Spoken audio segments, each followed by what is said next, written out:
In this guide, I'm going to show you how you can get more runes here in Sailor Piece on Roblox.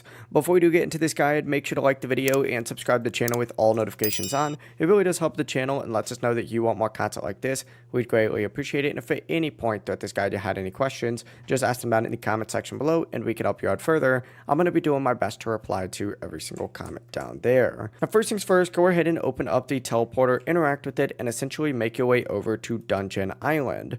Once you're in Dungeon Island, head into the main dungeon area, and you've probably already done the dungeon quest by now, but go ahead and knock it out. And then from here, interact with the dungeon master, and you need to go ahead and join the rune dungeon. Essentially, complete those dungeons, specifically the rune dungeon, and you'll have a chance to get runes as rewards. The more times that you run that rune dungeon, the more chances you have at actually getting those runes. But the process really is as simple as that. Just continuously keep doing that over and over and over again, and that is how you can go ahead and get even more runes here in Sailor Piece on Roblox. If you guys had any questions, ask them down in the comment section below and we could help you out further. I'm going to be doing my best to reply to every single comment down there. Before you do leave this guide, make sure to like the video and subscribe to the channel with all notifications on. It really does help us out and it lets us know that you want more content like this. We'd greatly appreciate it. Have a great rest of your day though. Peace.